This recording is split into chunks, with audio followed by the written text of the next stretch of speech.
제가 지난주 워싱턴 DC 백악관 갔다 왔고요. 아마 24일 날 돌아가서 29일 날그 대통령 상을 직접 받을 거예요.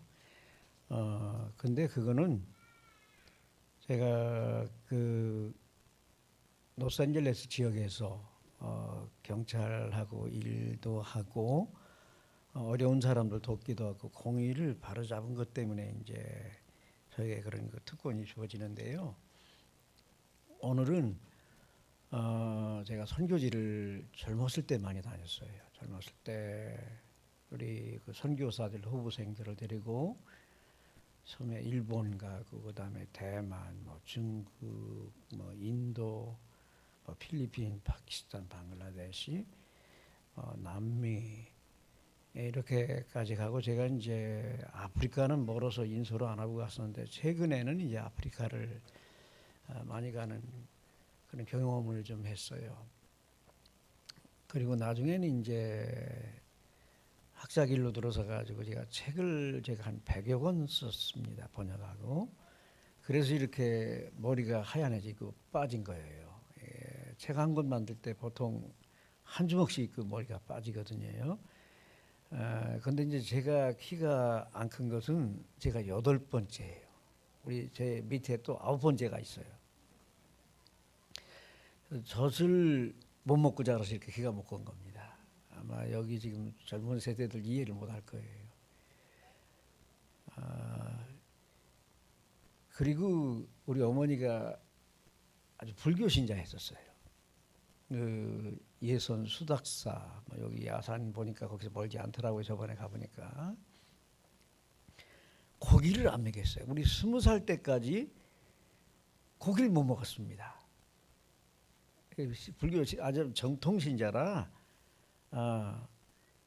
돼지고기 못 먹었고요. 소고기도 20살 때까지 못 먹었어요. 그러니까 키가 더 안 큰 거지요. 젖도 못 먹었지 고기를 안 먹으니까. 요새 젊은 세대 보면 고기 많이 먹잖아요. 그리고 제가 이제 여기 미국을 한 20년 왔다 갔다 하면 여기서도 교수하고 거기 가서도 교수를 했는데 여러분 옷차림이 우리 미국 신자들하고 많이 다릅니다.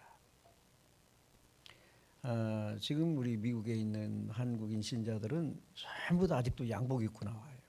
그다음에 여자들도 양장 입고 나옵니다. 근데 이제 여기 한국은 완전히 바뀌었어요. 근데 미국의 신세대하고 똑같아요. 미국의 신세대들은 양복 입는 사람이 없어요. 목사님 자체도 양복을 안 입으니까.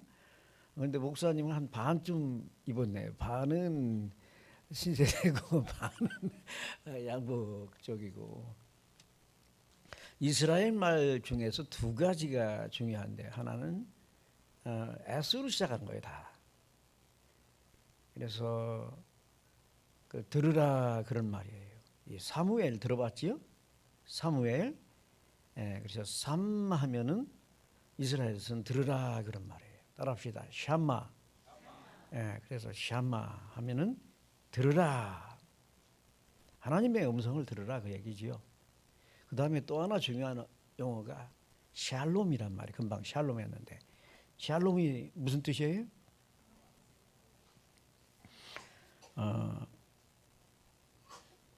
평강, 평화, 뭐 건강도 포함되는 거예요.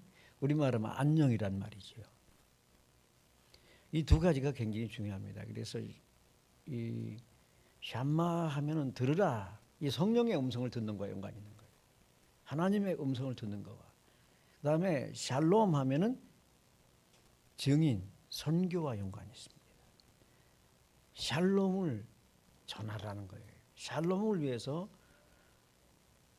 믿음의 백성을 보내라는 그런 뜻이지요. 목사님께서 성경을 잘 가르치시니까 제가 물어볼게요. 이 사도행전이 쓰일 때 예루살렘이 있었을 것 같습니까? 없었을 것 같습니까? 이 사도행전이 쓰일 때 누가복음이나 사도행전이 쓰일 때 의사 누가가 썼어요. 바울의 제자인. 예루살렘이 있었을 것 같아요. 망했을 것 같아요. 한번 답해 보세요. 우리 제일 오래된 권사님이세요? 예루살렘이 있었을 것 같아요? 없었을 것 같아요? 그래서 교회만 오래 다닌다고 다가 아니에요. 자, 그럼 우리 청년한테 물어볼게요. 우리 젊은 청년. 예수님이, 이거는 힌트가 이미 가 있는데, 예루살렘에서 울기도 하셨고 예루살렘이 어떻게 된다고 예언을 하셨었어요. 그런데 이 누가 의사가 사도행전을 쓸 때 예루살렘이 있었겠어요? 망했겠어요? 예. 뭐 센스가 빠른 사람 벌써 힌트가 갔기 때문에 답이 나왔잖아요. 예루살렘이 사라졌었어요. 유대 나라가 망했었어요. 예루살렘 성전 자체가 없어졌을 때 이 누가가 사도행전을 기록한 거예요. 그리고 예루살렘은 언제 회복이 됐느냐? 한 1300년 지나서 이슬람 세력이 예루살렘을 거의 800년 동안 지배하고 있었을 때, 무하마드가 650년경에 예루살렘을 완전히 다 정복했어요. 그러고 나서 1300년경에 십자군 운동이 일어났어요. 유럽에 있는 기독교인들이 예루살렘을 쳐들어간 거예요. 그것도 군인이 아닌 거기 순례 간 사람들이 예루살렘을 쳐들어간 거예요. 그래서 100년간 전쟁을 했어요, 이슬람과. 그때 예루살렘을 처음 탈환했던 거예요.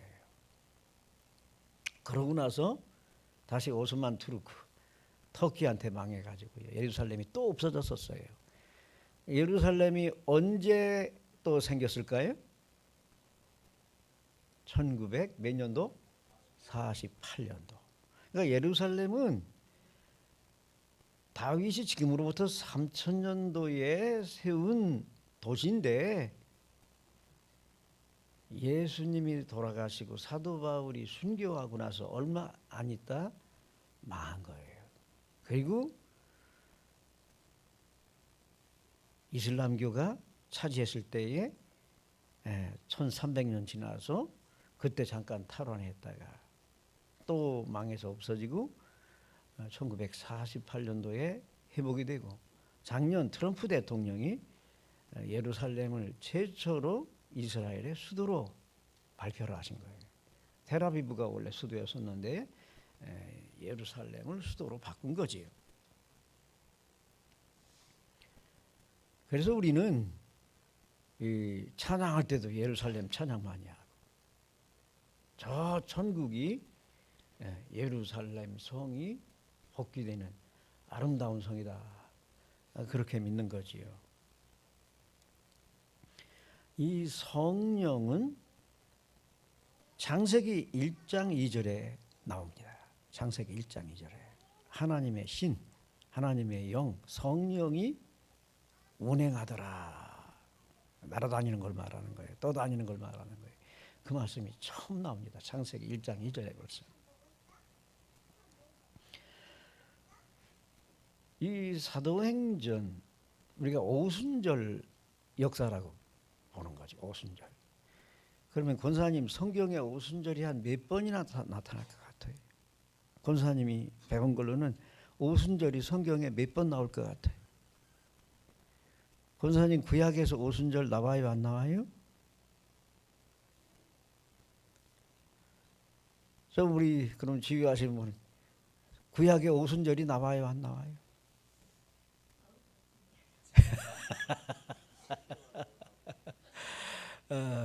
신약에는 몇 번이나 나올 것 같아요? 3번, 5번, 12번, 몇 번이나 나올 것 같아요? 3번 나옵니다. 딱 3번. 사도행전 2장 1절과 20장 1절, 그 다음에 고린도전서 16장에 딱 3번 나와요. 근데 오순절이 왜 중요하냐? 오순절이 교회의 탄생일을 말하는 거예요. 교회가 성령으로 태어난 날을 우리가 오순절 날이라고 그러는 거예요. 오순절은 성령과 연관이 있어요. 성령께서 시작하고 성령께서 발전시키고 성령께서 마무리하는 것을 우리가 오순절, 지금은 세계를 오순절 운동이 다 주도해가지고 개신교가 4분의 3이 오순절 운동 권한에 있습니다. 남미 같은 경우는 오순절 교회가 얼마나 큰지 브라질만 6,500만 명입니다. 한 교단이. 하나님의 성회가 브라질만 6,500만 명. 얼마예요? 우리 남한 인구 거의 북한까지 합친 것만큼 돼요. 그리고 남미는 완전히 교회가 전부 다 오순절파 교회입니다. 심지어는 카톨릭도 3분의 1이 다 오순절파입니다. 아프리카 오순절파 교회가 완전히 거의 다 장악했어요. 이 아시아도 여기서 순복음교회가 제일 커서 대표적이지만 아시아도 인도네시아를 가든 말레이시아를 가든 인도를 가든 일본을 가든 중국을 가든 오순절파 교회가 가장 성장하고 컸습니다. 선교 활동을 제일 많이 합니다. 근데 이제 성경에는 오순절이 이렇게 3번밖에 안 나온다는 거예요. 근데 이제 그 성경을 쓴 원어가 있어요. 히브리어와 신약 헬라어가 있는데 신약 헬라어로 성경이 만들어지기 전에 구약 성경을 헬라어로 번역을 했어요. 그때가 언제냐면 기원전 한 250년경. 그러니까 그리스가 350년경에 이제 그 유럽을 아시아까지 지배하고 심지어는 러시아까지 알렉산더가 다스리지 않았어요. 근데 이제 한 80년 지나서 알렉산더가 지배하고 나서 한 80년 지나고 나서 구약 성경을 그리스어로 번역했다 그 말이에요.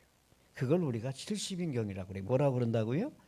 70인경. 이스라엘의 72명의 원래는 학자를 뽑아서 한 지파당 몇 명을 뽑은 거예요? 12지파인데 72명이면 얼마예요? 6명씩 뽑아가지고 구약 성경을 헬라어, 그리스어로 번역을 한 거예요. 거기에서 펜티코스란 말이 최초로 나타나는 겁니다. 그래서 펜타코스란 말이 뭐냐면 펜타라는 것은 50이라는 뜻이에요. 50. 그리스어로 50. 코스란 말은 절기, 명절을 말하는 거예요. 그래서 거기에서 펜테코스트란 말이 최초로 나타나는 거예요. 그 구약에서. 구약 성경 이스라엘에서는 이거를 77절이라고 그래요. 뭐라고 그런다고요? 7 곱하기 7하면 얼마예요? 49. 거기다가 1년을 첨가하는데 6월절이 지나고 나서 50일이 지난 날을 뭐라고 한다고요? 77절. 근데 그거를 77절 플러스 1이니까 50이잖아요. 그거를 그리스어로 번역할 때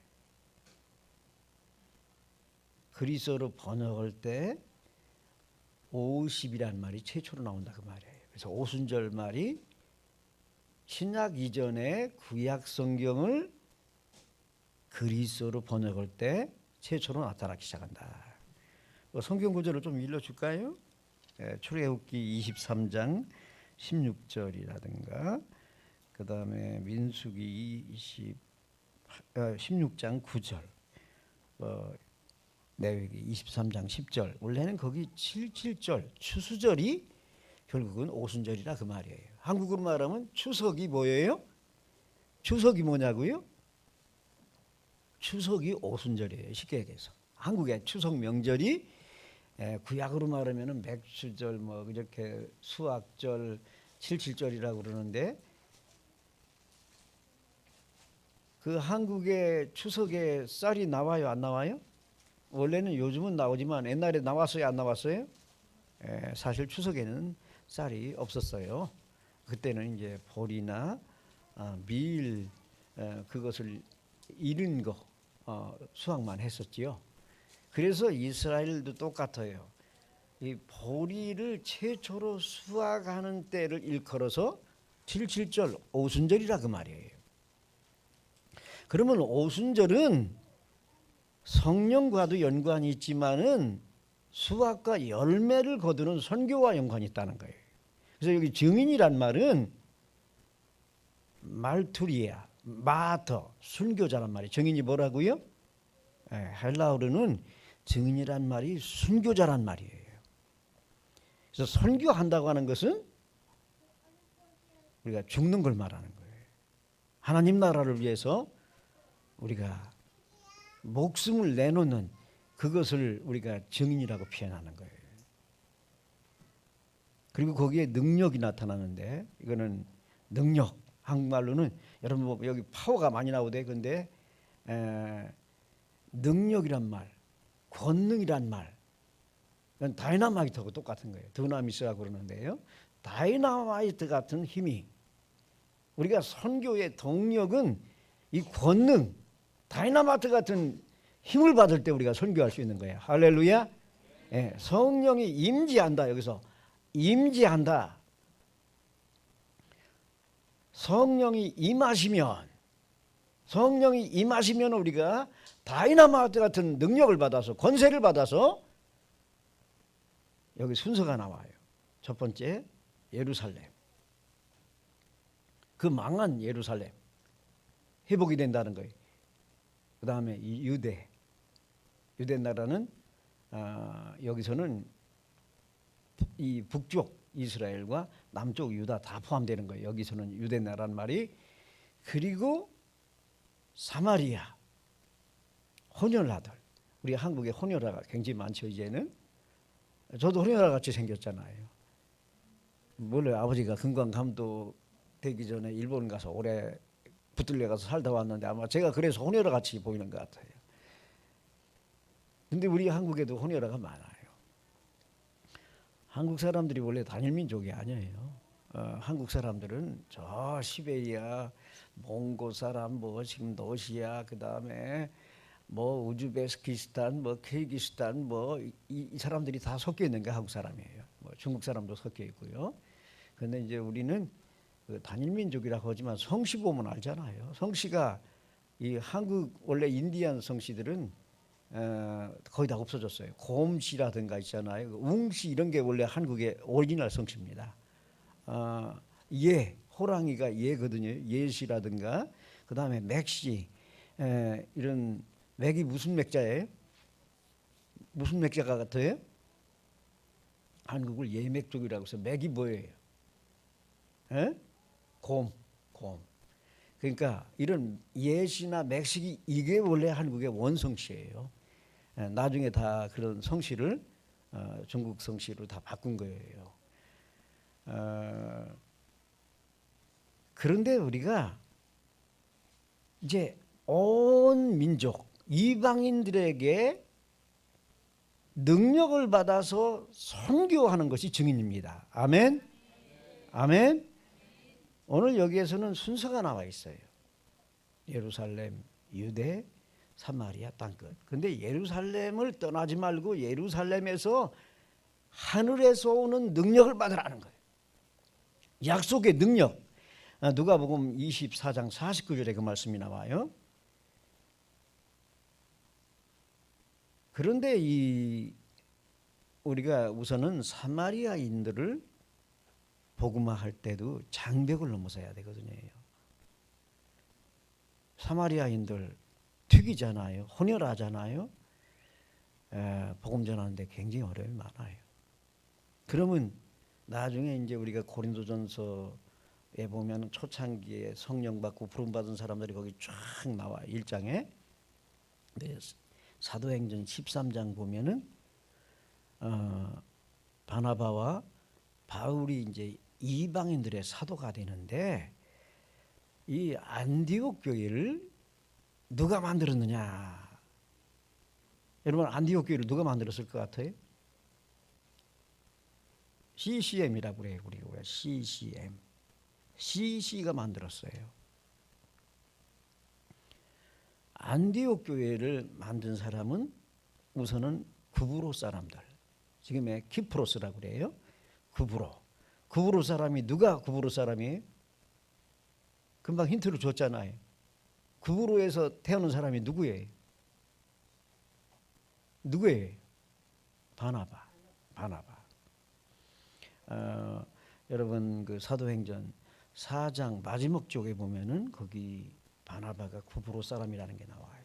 원래는 요셉이라고도 불렸는데 구브로에서 태어난 사람이에요.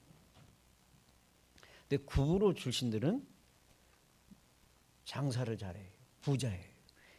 그러면 바나바의 누나가 누구예요? 동생일 수도 있고 누나인데 바나바의 누나가 누구예요? 마리아예요. 이 사도행전 1장에 120 문도가 제자들이 누구의 다락방에서 기도를 했어요? 원래는 마리아의 집에서. 마가는 마리아의 아들이에요. 그래서 우리가 이제 어떤 거는 한국적으로 잘못 전달이 됐어요. 이 바나바의 누나가 거부예요. 120명이 거기 들어가서 예배드리고 친교까지 하려면 이거보다도 더 커야 되잖아요. 그걸 집으로 갖고 있었던 거예요. 바나바가 부자예요? 가난해요? 부자예요. 아까 사도행전 4장 마지막을 보면은 얼마나 물질을 많이 내놨느냐면 예루살렘 교회 신자가 5만 명인데 5만 명이 다 먹을 수 있는 물질을 내는 거예요. 그러면 바나바의 누나도 부자고 바나바도 부자고 그럼 마가는 부자겠어요? 가난했겠어요? 부자예요. 이게 나중에 이제 마가와 바울이 충돌이 나는 원인이 되는 거예요. 마가 집안은 바나바 집안은 아주 거부예요. 근데 구브로 출신들이 장사를 잘했어요. 그래서 예루살렘에 와서도 구브로 출신들은 전부 다 부자예요. 하나님께서 부자도 사용하는 걸 믿으시기 바랍니다. 요새는 우리가 많이 부자가 되잖아요. 그런데 초창기 우리 한국 교회를 보면 가난뱅이들이 전부 다 교회를 시작했었어요. 그런데 이 안디옥 교회는 일단은 CCM에서 우리가 이 사이프리안 구브로 사람들이 우선은 안디옥 교회를 세웠다. 두 번째로는 C가 뭐냐면 영어로는 사이렌이라고 그래요. 사이렌 하면은 이 구레네라고 그러는데 한국말로는 구레네, 지금의 수단 이디오피아를 말하는 거예요. 이디오피아 사람이 안디옥 교회를 같이 두 그룹이 세웠다 그 말이에요. 그래서 CCM이라고 그러는 거예요. 그래서 영어로는 Cyprian and Cyrene Mission, 이렇게 제가 그래서 그걸 CCM이라고 그러는 거예요. 그런데 아프리카 사람들은 부자였을 것 같아요? 가난했을 것 같아요? 저같이 시커먼 사람을 여러분들 좀 무시하잖아요. 싫어하잖아요. 미국도 똑같아요. 흑인들은 까맣잖아요. 근데 우리 한국 사람들도 까만하면 좀 무시하는 경향이 있어요. 그런데 이 아프리카에서 왔던 이 구레네 사람들은 가난한 사람이 많았다고 봐요. 가난한 사람이. 그래서 이 안디옥 교회는 이 물질적으로 풍성한 구브로 출신들과 물질적으로는 가난하지만 믿음이 강한 구레네 사람들이 안디옥 교회를 세웠더라. 할렐루야. 여러분 사도행전 13장 1절에서 거기 3절까지 보면은 이 교회가 어떻게 세워졌는지 나와요. 근데 아프리카 사람은 여러분 성경에서 누구일 걸로 짐작이 갑니까? 구레네 시몬이라고 들어봤지요? 예수님의 십자가를 지고 간 게 누구예요? 구레네 시몬. 구레네가 아까 금방 얘기한 대로 어디예요? 이디오피아 수단을 말하는 거예요. 그런데 그 십자가를 지고 간 사람의 주인이 누구예요? 시몬의 주인이 누굴 것 같아요? 구레네 시몬의 주인이 누구예요? 그래서 우리가 성경을 깊이 배워야 되는 거예요. 선교하시려면은 우리가 로마서 16장 가면은 사도 바울과 거기 일을 한 남자 사역자들과 여자 사역자가 쫙 나오는데 거기에 누포라는 사람이 나와요. 누포. 예? 누포가 구레네 사람입니다. 십자가를 지고 간 시몬의 우리가 아버지가 될 걸로 이렇게 보는 겁니다. 그래서 이 안디옥 교회를 처음에 세웠던 구브로 사람들과 구레네 사람들이 이방인들에게 이 불신 세계의 복음을 최초로 증거했는데, 오늘 거기서 우리가 가장 중요한 선교의 원칙을 배우겠어요. 거기 보면은 금식 기도를 했다. 뭐를 했다고요? 우리 그저 주부를 여기다 서준 그 우리 전도사님인가, 이분 얘기는 이제 거기에다가 능력에 대해서 그 오늘 보니까 주보도 정리해 놓고, 이번 주보에 보니까 사도행전 1장 8절을 해놨네요. 보니까 거기에서 뭐 성령의 내주, 인도, 충만 아주 잘 해놨어요. 힘, 권세에 대해서, 반대에 무력한 것에 대해서 설명을 했고, 성령 충만을 어떻게 체험할 수 있느냐. 언약을 붙잡으면 된다. 기도에 집중하면 된다. 이건 맞아요. 근데 기도가 금식 기도를 해야 됩니다. 아멘. 여기 사도행전 13장에 보면은 금식 기도를 했더라. 여러분, 성령 받으려면 금식 기도를 하셔야 돼요. 그래서 우리는 마가 다락방이라고 마리아의 다락방에서 120문도가 금식하면서 기도했다고 보셔야 됩니다. 전혀 기도에 힘썼다는 것은 기도만 하지 먹으면서 했다는 얘기예요. 지금 우리 한국은 이제 풍성해서 먹는 게 먼저 앞서잖아요. 기도하는데 전혀 오로지 기도했다는 건 뭐예요? 기도만 했다는 거잖아요. 그렇지요? 그러니까 먹었겠어요? 안 먹었겠어요? 안 마셨다고 봐야 돼요. 왜 그러냐면은 예수님께서도 마태복음 9장에서 보면은 그 간질 들린 사람의 그 아들을 고치실 때에 답을 했어요. 이 사람을 어떻게 고칠 수 있습니까? 우리는 때리기도 하고 뭐 누르기도 하고 밟기도 하고 별로 이제 다 해서 고치려고 했는데 안 고쳐지는데, 예수님은 한마디에 이 간질병 들린 사람의 아들을 고쳤는데 어떻게 고친 겁니까? 물었어요. 거기 약간 지금 번역이 일부는 빠졌는데 따라합시다. 기도와 금식으로 됐다. 그렇게 나와요.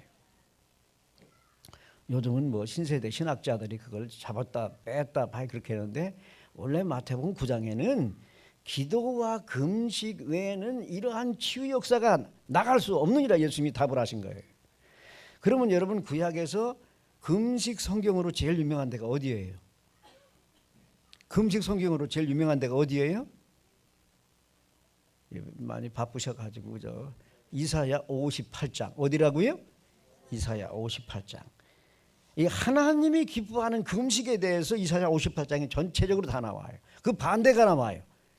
오락 놀고 즐기는 이 기도는 응답 못 받는다는 거예요. 하나님이 기뻐하는 금식이 못 된다는 거예요. 그런데 하나님이 기뻐하는 금식을 하면은 물된 동산 같이 된다는 거예요. 치료의 광선이 발해서 치료의 역사가 나타난다는 거예요. 이사야 58장에 그렇게 나오거든요. 그러면 이방인들에게 선교를 위해서 거기에 구레네 그룹과 구브로 그룹, 거기에는 바나바 구브로 사람이, 이 사람들이 금식 기도를 했더라. 금식 기도할 때에 성령이 임재하는 걸 믿으시기 바랍니다.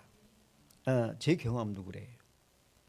제가 금식 기도라는 책을 번역해서 뭐 수십만 권 팔았었는데요. 거기에서 미국 사람들은 금식하면서도 물은 마셔요. 죽을까 봐.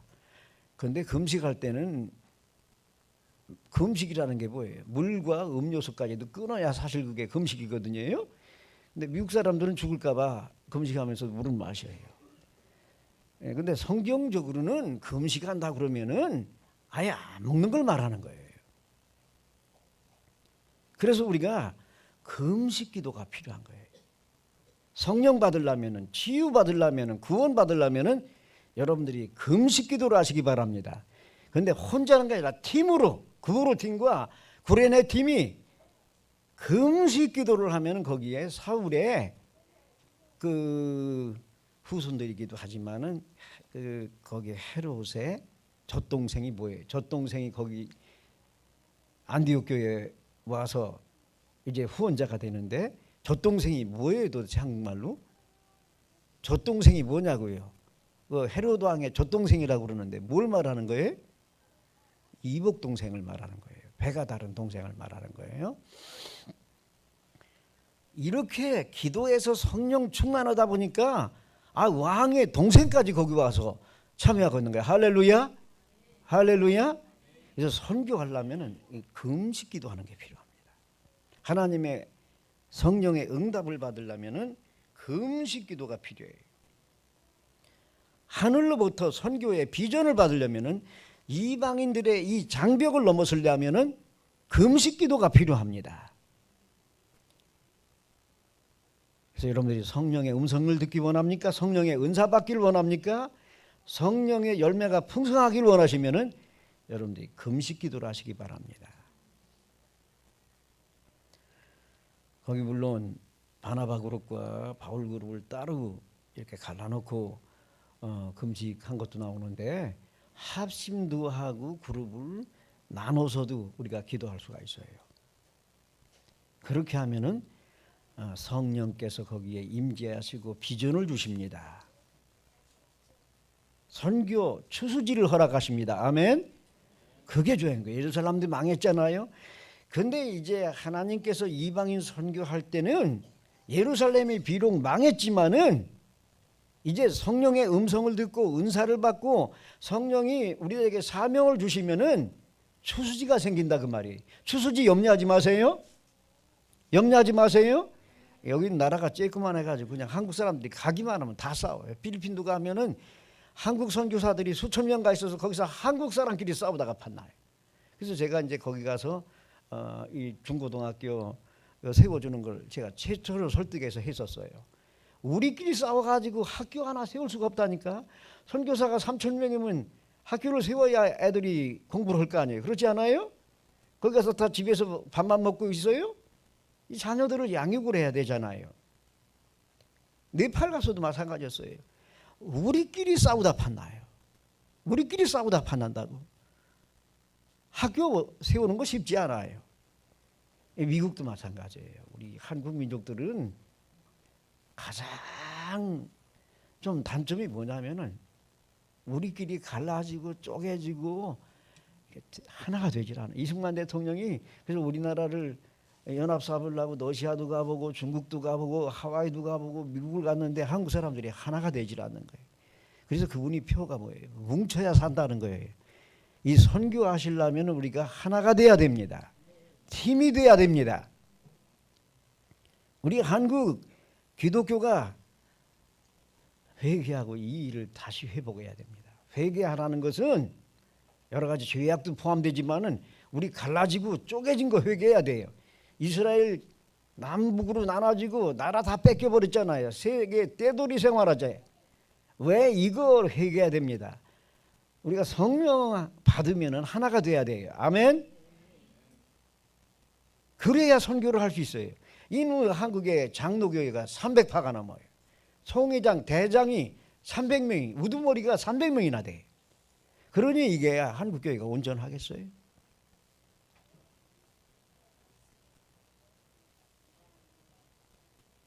우리가 회개해야 되거든요. 금식기도 한다는 것은 우리 자신이 문제가 있고 나에게 모든 원인이 있는 것을 고백하고 회개하고 금식기도 해야 되는 거거든요.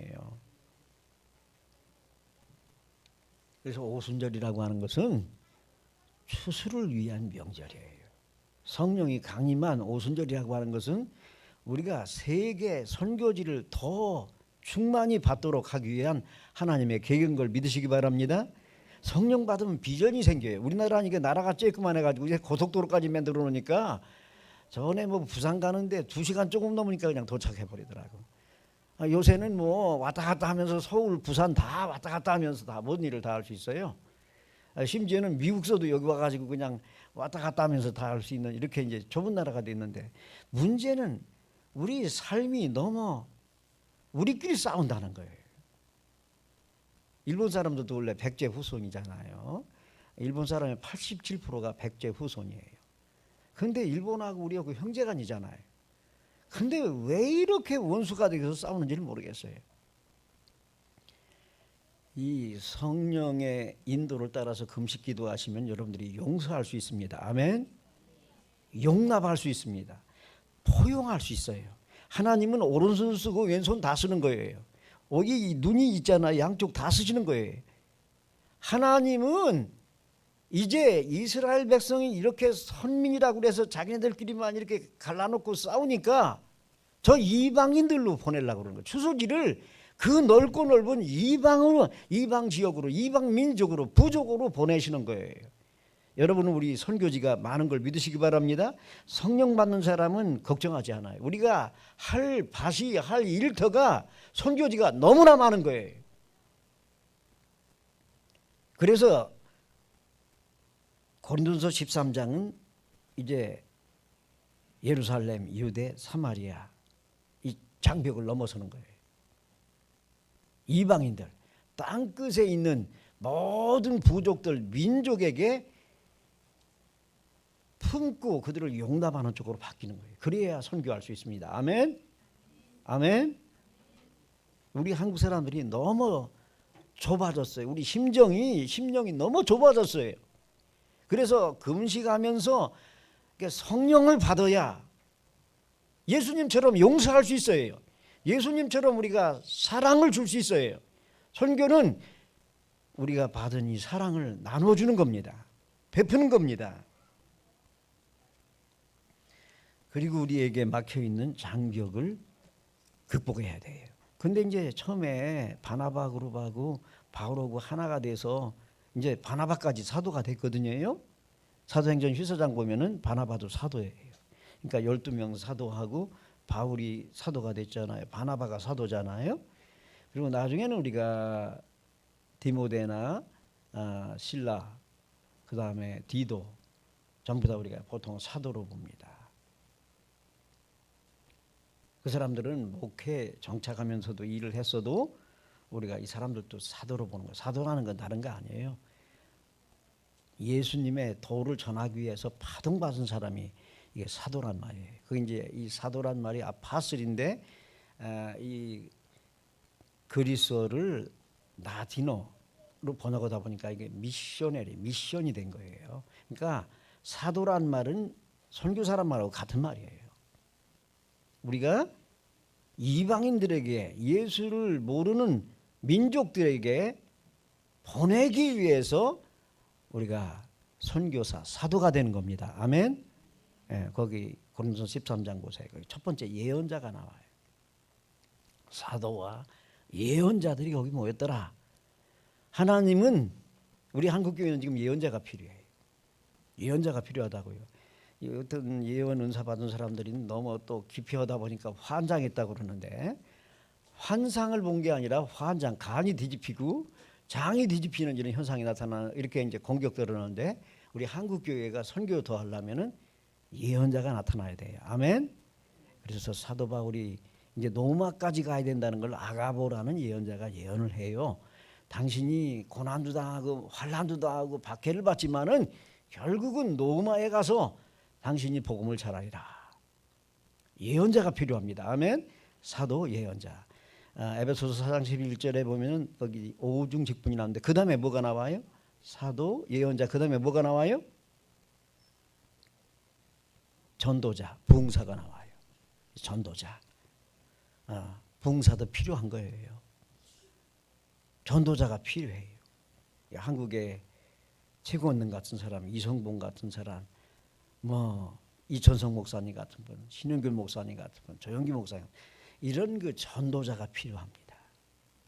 이 아까도 보니까 역전해서 전도한다고 막 그냥 역장이 내쫓고 그냥 뭐 사진을 찍어가고 뭐 고발하고 고소한다고 난리치더라고. 그래서 물론 여기 흔천지인가 신천지가 자꾸 괴롭혀서 그런 것도 있지만은 우리나라가 지금은 너무 이게 닫혀 있어요. 닫혀 있어요. 우리가 이 복음을 실어 나르려고 하면은 조금 포용하고 수용하고 용납할 줄 알아야 돼요. 아멘. 아멘. 우리가 너무 좁아져 있어요. 이 언어가 다른 사람, 문화가 다른 사람들을 이걸 극복하고 장애물을 넘어서려면이에요. 사람의 힘으로 되는 게 아니에요. 이 선교는 성령이 하신 겁니다. 아멘. 아멘. 그래서 뭐 방언으로 다 하면 얼마나 좋겠어요. 근데 방언만 가지고는 안 돼요. 선교하려면 언어가 소통이 돼야 돼요. 그래서 사도행전 13장서부터 우리에게 뭘 강조하느냐? 팀으로 기도해야 돼요. 팀으로 선교하는 겁니다. 아멘. 근데 왜 선교지에서 바울과 바나가 싸움이 벌어져요? 뭐 때문에 싸웠을 것 같아요? 나중에 이제 바나바는 자기 조카 마가, 그 다음에 바울은 실라, 유다를 택하게 되는데 왜 그렇게 싸웠을 것 같아요? 왜 이렇게 처음에는 성령의 은혜 받아가지고 선교 잘하다가 왜 이게 싸움이 일어났을 것 같아요? 뭐 때문에? 이 문화 차이 때문에 그래요. 여기 지금 신세대하고 구세대 벌써 머리 스타일, 옷 입는 거 이게 생각이 다 다르잖아요. 근데 이제 마가와 바나바 그룹은 아무래도 물질이 있는 사람들이에요. 이 사람들은 재력이에요. 부자 출신들이에요. 그리고 이제 구레네 아까 사람들은 좀 아프리카 속 가난하다고 그랬잖아요. 성령이 역사하면은 이 부자와 가난한 사람 벽을 넘어설 수 있어요. 아멘. 아멘. 근데 이게 넘기가 쉽지 않아요. 이 강남, 서울 강남 가봐. 여기도 아파트 단지, 비싼 아파트 단지하고 다세대 주택하고 이게 하나가 되는 거 쉽지가 않아요. 제가 여기 아파트 단지에서 교회를 개척해 배워서 알아요. 아파트 진 사람들은 뭐라고 하냐면은, 목사님 우리가 돈 드릴 테니까 전부 다 이거 알아서 그냥 하세요. 근데 이 가난한 사람들은 뭐라고 하냐? 저 집사, 우리 저 권사님, 장로님, 우리 회의에 나와야 된다는 거예요. 여기 출석하고 우리하고 똑같이 기도도 하고 다 해야지 돈만 내놓으면 다 되느냐? 그래가지고 이게 싸움 붙는데 이거 말리는 거 쉽지 않습니다. 굉장히 힘들었었어요. 제가 이 아파트 단지에서 교회 세우면서 이 부자들과 가난한 사람 싸웠고, 근데 제일 중요한 게 문화 차이가 나면 싸워요. 신세대하고 구사다 굉장히 문화 차이가 나잖아요.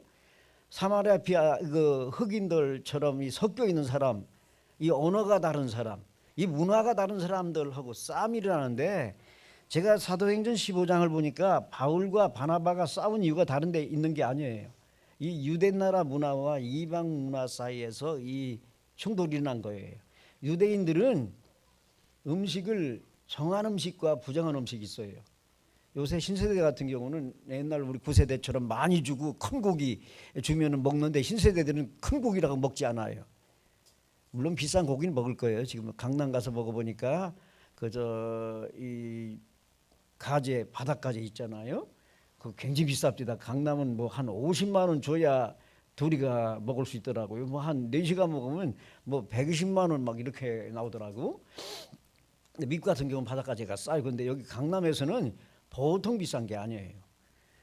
근데 유대인들은 음식을 정한 음식을 먹어요. 개고기 먹어요? 안 먹어요? 우리 한국 사람들이 제일 좋아하는 개고기를 먹어요? 안 먹어요? 안 먹어요. 문제는 이제 거기 싸움 일어난 거면 그 음식 문제예요. 이 목매달아서 죽인 개고기를 신한테 제사 드리고 그거를 먹거나 하나님 앞에 드릴 거냐 말까 가지고 싸움이 벌어진 거예요. 그러니까 바나바와 이 마가는 부자 출신이고 상당히 인텔리 출신들이라 그 음식에 대해서 오케이 했던 것 같습니다. 이방인들이 제사 드리고 하나님 앞에 예배당에, 여러분 그 백사가 비싸잖아요. 독사 중에서도. 그래서 이제 백사가 굉장히 비쌉니다. 지금으로 한 몇 천만 원 갑니다. 여기 그거 잡아가지고 성전에다가 예배당에다가 그거 바칠 때 받아주겠어요? 안 받아주겠어요? 에? 그러니까 여러분들은 안 받아주려고 하는데, 마가나 바나바 입장은 받아주는 입장이었던 거예요. 백사 비싼데 그거 하나님 앞에 들여가지고 비싸게 팔아가지고 선교하거나 도면 어떠냐. 이제 바나바 입장은 그쪽이에요. 근데 바울은 엄격 팔아 안 된다는 거예요. 성전에다가 무슨 뱀을 갖다가 바쳐가지고 그걸로 무슨 선교한다. 이런 식으로 이제 싸움이 벌어진 거예요, 사실은. 그래서 목매달아 죽인 이런 짐승 같은 경우를 신에다가 바치고도 하나님 앞에 갖고 오는 건 안 된다는 거예요. 이제 이 사도행전 15장에 보면 나와요. 그러니까 마가 그룹과 이 바울 그룹이 싸운 게 다른 게 아니에요. 이 문화차예요, 문화차. 이방인 사이를 들어가면은 참 힘들지. 우리나라 이제 요즘 뭐 개고기 못 먹게 금지했다고 그러는데도 한국 사람들이 그렇다고 개고기를 안 먹어요? 개고기 안 먹습니까? 예, 한국 문화라 그래요. 한국에 왜냐하면 한국이란 말이 코리아란 말이 뭐라고 그랬어요? 제가 지난번에 잠깐 설명했는데 코리아가 구리어에서 나온 거예요. 구리어. 고구려 할 때 구리어. 그게 이제 빨리 발음하면 구리어가 코리아가 되는 거예요. 그래서 구려인데 구자가 무슨 구자예요? 개구자예요. 개구자. 그다음에 여자는 사슴 여자인데 한국이라는 민족은 개과들이 많고 사슴이 많은 지역 사람이라 그런 뜻이에요. 한국이란 말이 원래 그래서 그게 코리아가 된 거예요. 그러니까 한국 사람들은 개의 민족이기 때문에 개를 많이 먹지 않고는 안 되는 거예요. 왜냐하면 한국이라는 이름 자체가 개와 연관이 있어요. 한국 사람들 개를 먹을 수밖에 없는데 이 문화 차이예요. 문화 차이. 선교지에서도 우리가 항상 싸움 벌어지는 게 문화 차이예요. 이번에 이제 우리 유명한 그 한국의 그 탤런트 배우를 모셔다가 LA에서 집회를 했더니 이 양반이 귀신을 쫓아요. 제가 이름은 나중에 뭐 안 되겠는데요. 아 근데 인도 사람이 와서 귀신을 쫓는데 여자인데 방광염이 걸렸대요. 그래가지고 귀신을 쫓아 입이 나가라고 막 이러면서 막 귀신을 쫓는 거예요. 그러니까 여자들이 얼마나 쑥스러워요. 그리고 이 양반은 귀신 쫓는 방식이 독특해요. 그리고 뭐 귀신이 입으로 나가야 된다는 거예요. 그래가지고 입으로 나가라고 막 이렇게 표시하는데 이게 다른 나라 인도 사람들 풍습이나 백인들 이 문화에서는 이해를 할 수가 없는 거예요. 무례해도 보통 무례한 게 아니에요. 여자들 앞에 오줌 쪽으로 해서 귀신이 나가라고 하니까 이 얼마나 충격을 받아요. 그래서 제가 그랬어요. 여기 와서는 그냥 하시면 안 됩니다. 한국에서는 자기 어머니가 무당이었다가 변화돼서 자기가 지금 이제 선교사가 되고 그랬대요. 한국서는 오케이인데 여기 백인들이라든가 타민족 다룰 때는 그냥 하시면 안 된다. 이게 문화가 달라가지고 한국에서는 그게 아멘이 나오고 좋다고 하지만은 다른 문화권에서는 그걸로 충돌이 일어난다. 이걸 제가 말씀드렸어요. 그러니까 선교하다가 왜 논쟁과 분쟁이 일어나냐? 문화 차이, 풍속 차이. 여기에서 논쟁이 일어난다. 이거는 우리가 사도행전뿐만 아니라 사도행전 29년 되는 선교지 가면은 항상 일어난 일이에요. 그런데 그거를 뭘로 극복해야 되느냐? 성령의 역사에 대해. 아멘. 네, 성령의 역사니까 사도행전 15장에서 이제 다 바울과 바나바와 거기 실라, 마가, 거기 베드로, 야고보 다 나타나서 서로 용납하고 화해하고 하나가 돼서 선교를 하니까 이제 하나님이 유럽도 열어주고 아프리카도 열어주고 아시아도 열어주고 세계 만방에 복음을 전할 수 있는 길을 열어주시는 거예요. 아멘. 그래서 하나가 되고 팀이 된다고 하는 게 아주 중요한 것을 사도행전 13장 이후부터는 가르쳐주는 거예요. 우리 한국 사람들 이거 배워야 돼. 하나가 돼야 됩니다. 따라합시다. 하나가 돼야 된다. 금식기도 하면서 하나가 돼야죠. 자기를 죽이는 게 금식기도인데요.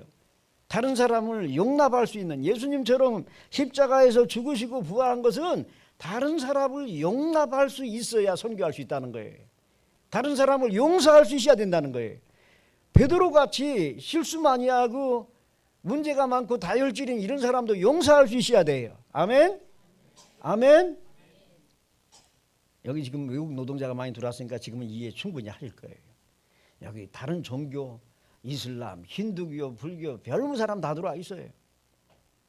그래가지고 교회 왔다가는 힌두교 사원도 가고요. 교회 왔다가는 절도 가고 그러잖아요. 태국이나 여기서 온 이 여자분들은 교회 갔다가 그쪽 절로 또 가요. 이슬람 신자들 있잖아요. 이 교회 여기 왔다가는 그쪽에 또 가요. 이걸 어떻게 극복하겠어요? 성령께서 역사해야 됩니다. 아멘. 예, 성령께서. 그래서 사도행전은 1장서부터 마지막 장까지 선교라고 하는 것은 사람의 힘이나 능력이나 수단 갖고 안 된다는 거예요. 성령께서 역사해야, 성령이 주도하시고 성령께서 이끌어가야 선교할 수 있다는 겁니다. 그래서 저는 이 수원 임마누엘 교회가 성령으로 늘 임마누엘이 되어서 이 순교까지 할 수 있는 증인들을 많이 배출하는 아름다운 덕을 선전하는 안디옥 교회와 같은 교회가 되기를 주임으로 축원합니다. 감사합니다.